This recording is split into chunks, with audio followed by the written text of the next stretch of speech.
أعوذ بالله من الشيطان الرجيم بسم الله الرحمن الرحيم.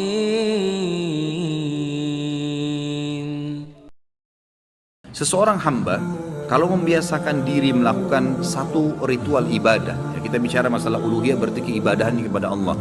Dia mengerjakan perintah atau meninggalkan larangan, kalau dia rutinkan itu, dia jadikan sebagai daidanahnya, sebagai kebiasaannya, ya rutinitasnya, tradisinya, setiap saat, maka di setiap substansial ibadah itu Allah akan bukakan dia pintu-pintu di situ. Sampai kadang-kadang dia bisa melakukan sebuah ibadah ya dari sama ya jenis ibadah sebenarnya, tapi orang tidak terfikir untuk mengerjakannya. Dan ini cukup banyak contoh berhubungan dengan masalah seperti ini.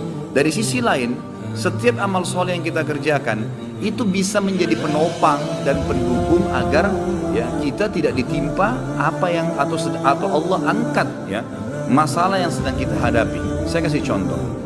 Saya nggak tahu yang lalu sudah diceritain belum tentang Sultan Murad? Sudah? Semuanya belum. Ini sayap kanan, sayap kiri sama, sepakat? Belum? Sultan Murad, sultan yang masyhur ya. Beliau yang memiliki anak yang bernama Muhammad, dan Muhammad bin Murad terkenal.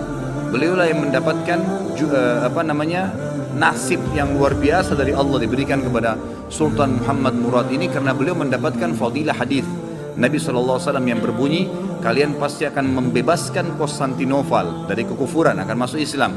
Maka sebaik-baik pemimpin pada saat itu, dan sebaik-baik prajurit yang sama bersama dengan dia. Dari zaman Utsman bin Affan, Ali bin Abi Thalib, dari zaman Yazid bin Muawiyah, banyak upaya-upaya dari pasukan muslimin menyerang Konstantinopel, tapi tidak pernah berhasil. Subhanallah, di zamannya Muhammad bin Murad ini, yang waktu itu umurnya 25 tahun, kurang lebih tahun Masehinya 1453 Masehi. Pada saat itu dia membentuk pasukan dan akhirnya menembus benteng Konstantinopel. Dapat fadilah, maka diberikan julukan Muhammad Al-Fatih. Tapi bukan Muhammad bahasan kita, saya cuma tambahkan informasi itu. Ayahnya Sultan Murad. Sultan Murad II diistilahkan, karena ada Sultan Murad I. Sultan Murad II ini ada tradisi dia yang sangat bagus gitu. Dia punya sebuah buku ya, pribadi yang dia sering tulis sendiri pengalaman dia pada saat jadi pemimpin. Salah satu tradisi beliau ini, setiap malam beliau kadang-kadang sering keluar tapi pakai baju biasa, ditinggalkan semua pakaian kesultanannya, dia keluar dengan penasehatnya berdua keliling-keliling di jalan Istanbul, keliling-keliling, lihat, beli makanan di pinggir jalan, berbaur sama masyarakat, dengerin keluhan mereka. Ada orang yang sakit dibantu, ada yang butuh bantuan, fakir miskin dibantu, dia tahu. Jadi dia tahu masalah di lapangan dan dia bantu, besoknya didalamkan, diaplikasikan, diperbaikin, begitulah. Satu malam, dalam salah satu bukunya, dalam satu lembaran buku sejarah hidupnya, beliau bilang, satu malam saya nggak bisa tidur. Kemudian saya bilang sama penasihat saya, coba malam ini kita sama-sama yuk pergi keluar seperti biasa nyamar. Baiklah, jalanlah berdua ini. Begitu dia jalan, tiba-tiba waktu jalan di salah satu jalan-jalan kecil di Istanbul, ada satu orang jalan pegang botol khamr. Pas depan Sultan Murad, subhanallah, dengan hikmah Allah kepleset orang itu, jatuh, kendi khamrnya pecah, mati tiba-tiba. Di tempat mati orang itu. Waktu mati, biasanya kalau ada orang seperti ini jatuh tiba-tiba, umumnya kan banyak orang yang datang melihat ada apa keadaannya.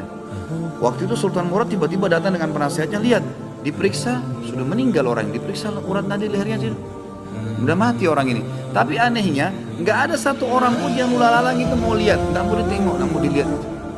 Langsung kata Sultan Murad, wahai muslimin, ini ada orang mati, gitu kan? Nggak ada yang nyaut. Dua kali, wahai muslimin, ini orang muslim, oh ini orang mati, nggak ada yang nyaut. Satu orang di situ, rumahnya rupanya dekat situ, dia bilang, kami tidak akan sentuh jenazah itu, walaupun dia sudah mati. Kata Sultan Murad, kenapa? Dia bilang, tidak anda lihat, dia pegang khamar, orang ini fasik, ahli maksiat, setiap malam zina, setiap malam mabuk.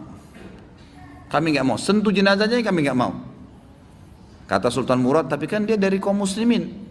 Kalau kalian tidak mau mengurus jenazahnya, tunjukkan saya di mana rumahnya, biar saya yang bawa ke rumahnya. Ada beberapa orang, ringkas cerita, membantu Sultan Murad datang ke rumahnya. Diketok pintu, dibuka, istrinya lihat suaminya meninggal, nangis. Seperti umumnya biasa wanita, menangis, kemudian masuklah. Yang lain ini orang-orang yang tadi nunjukin rumah itu sudah pulang semua, tinggal Sultan Murad sama penasehatnya. Duduk depan jenazah, ini istrinya nangis. Kata Sultan Murad, saya mau tanya, kenapa waktu tadi suami kamu jatuh, mati ini, nggak ada yang mau lihat jenazahnya? Dan tersebar isu di tengah-tengah masyarakat tadi, mereka nggak mau sentuh ini karena dianggap suami kamu ini fasik, setiap hari zina, setiap hari mabuk. Sultan Murad kaget waktu istrinya tiba-tiba berhenti nangis, langsung dia bilang, saya udah tahu orang akan nilai begitu suami saya.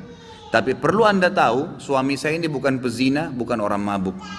Sultan Murad bilang, bagaimana bisa? Jelas khamar di tangannya dia, kendinya pecah, saya lihat. Dia bawa khamar, dan orang ini bukan satu dua orang memberikan kesaksian, tidak ada satupun orang yang mau bantu jenazahnya. Dia bilang, iya, saya perlu berikan kepada anda kesaksian. Kata istrinya, suami saya ini orang sangat saleh, luar biasa ibadahnya kepada Allah, pada saya dan anak-anak baik, dan dia juga sangat dekat hubungannya dengan Allah. Sholat malamnya nggak ketinggal, kalau siang hari puasa, sedekahnya bagus. Tambah kaget Sultan Murad, bagaimana ceritanya?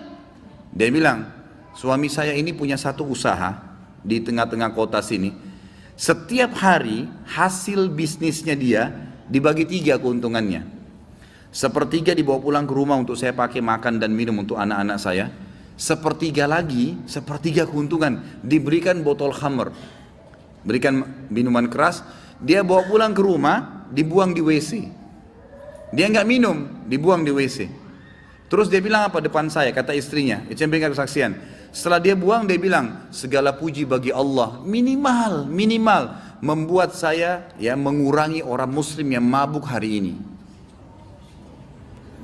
Terus sepertiga lagi yang tersisa, dia datangi tempat perzinahan, lalu dia bilang sama yang punya tempat perzinahan, ini berapa orang wanita di sini pezina? 10 orang. Berapa bayarannya kalau perempuan 1 malam sampai besok pagi dibayar? Kata si tempat punya tempat sekian, dikasih sama dia, sepertiga untungnya nih, 10 orang ini semua saya booking malam ini, tutup tempat kalian, ini sudah milik saya, sudah dapat uang kan, gak ada perzinahan, tutup. Dia pulang ke rumahnya. Orang pikir waktu dia masuk ke kios khamar, beli khamar, dia minum. Orang pikir waktu dia masuk tempat zina, dia berzina.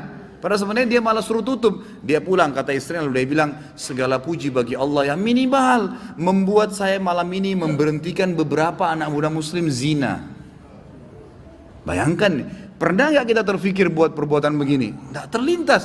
Tapi karena kedekatannya dengan Allah, Allah bukakan dia jalan ibadah yang tidak masuk di akal kita gitu. Lalu istrinya bilang, saya pernah bilang sama suami saya, kalau begini perilakumu, kapan kamu mati, nanti jenazah kamu nggak diurus sama kaum muslimin.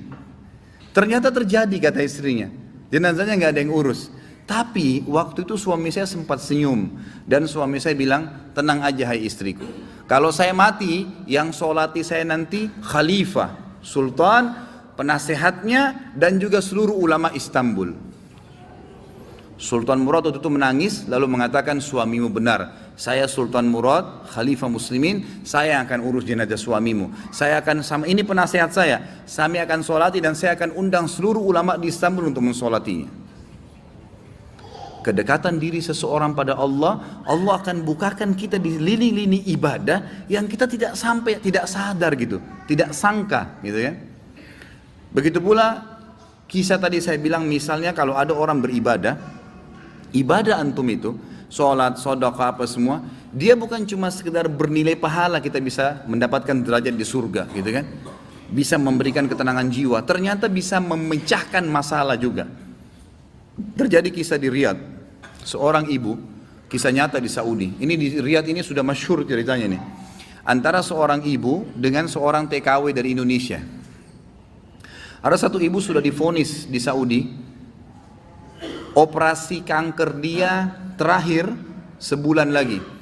Kalau tidak berhasil, dianggap sudah mati dari sisi medis. Ini keberhasilannya kecil sekali, 10%, 90% mati orang ini. Sebulan lagi menurut ilmu medis. 3 hari setelah divonis begitu sama dokter, sebulan lagi operasi terakhir, datang pembantunya dari Indonesia.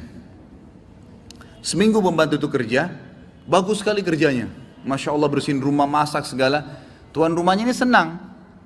Tapi selama dia kerja seminggu, ada satu perilaku TKW ini, membantu ini, yang selalu membuat tuannya mau nanya sama dia tapi nggak enak. Akhirnya setelah seminggu itu ditanya, ternyata dia kalau siang hari, habis selesaikan kerjaan semua, habis siapin makan, dia masuk kamar mandi, lama di kamar mandi pembantu ini. Nggak tahu buat apa gitu.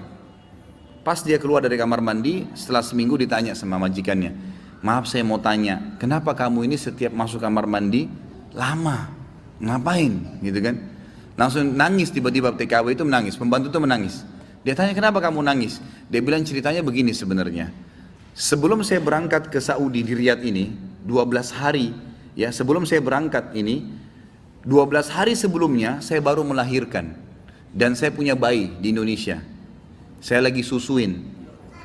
Nah saya tinggalkan karena keadaan ekonomi, terpaksa saya tinggalkan. Visa sudah keluar, saya melahirkan, saya berangkat. Nah saya masuk kamar mandi ini, saya keluarin air susu saya, karena kalau tidak payudara saya sakit. Coba, kalau antum dengar keluhan seperti ini dari pegawai, dari staf, dari orang, apa yang antum lakukan? Perhatikan perilakunya muslimah ini, ya. Majikannya buat apa? Ini ternyata menjadi penyebab, penyakitnya hilang. Apa yang dia buat? Dia bilang baiklah. Sambil dia nangis, dia dengar ceritanya, dia bilang baiklah. Dia masuk, gajinya itu 800 real per bulan. Tuannya ini kebetulan punya duit di rumahnya, diambil dikali 24 bulan, 2 tahun. Ini kurang lebih ya sekitar 20.000 real sekian, 50 juta rupiah. Dikasih pembantunya, ini uang kamu ambil. Besok saya belikan kamu tiket pulang ke Indonesia. Anggap kau sudah kerja 2 tahun. Pembantunya bilang, nggak apa-apa. Dia bilang nggak apa-apa. Anak kau lebih penting daripada saya. Urus anakmu, nggak apa-apa.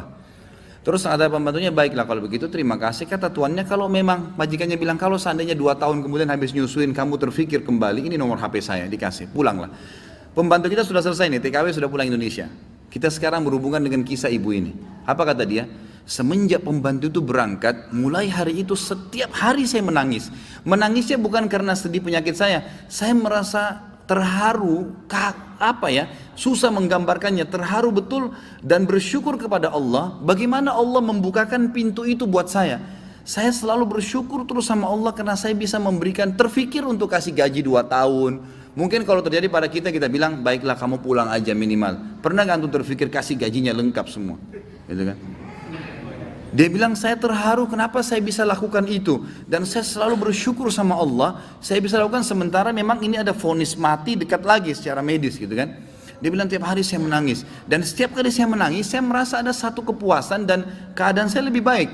Ringkas cerita, tiba masa operasi, ditelepon rumah sakit, disiapin semuanya alat operasi. Ini sudah jelas akan menemui ajal kalau secara medis. Tiba di rumah sakit, dicek sebelum operasi, dokternya duduk setelah cek di kursi lalu bertanya, kamu berobat kemana sebulan ini? Kata ibunya, saya nggak berobat kemana-mana. Kamu tahu nggak, kanker kamu nggak ada, sedikit pun nggak ada, akarnya nggak ada, sembuh total, nggak mungkin terjadi secara medis. Ibu itu tersenyum lalu mengatakan, kalau betul apa yang dokter ucapkan, itu karena sedekah saya. Diceritain sama dia ceritanya, begini. Dokternya jadi nangis, dokternya bilang apa? Subhanallah, yang telah membukakan mata hati saya, ternyata yang menyembuhkan bukan obat sama dokter. Tapi siapa? Allah subhanahu wa ta'ala. Ambil pelajaran ikhwas sekalian. Ternyata amal-amal soleh itu bisa membuat kita keluar dari masalah. Abdullah bin Umar dan Abdullah bin Abbas radhiyallahu anhum ajma'in, itu kalau beliau sedang menghadapi masalah dan tidak pecah, beliau keluar cari orang miskin dan sedekah, gitu kan? Keluar bertawassul dengan amal soleh, seperti itulah.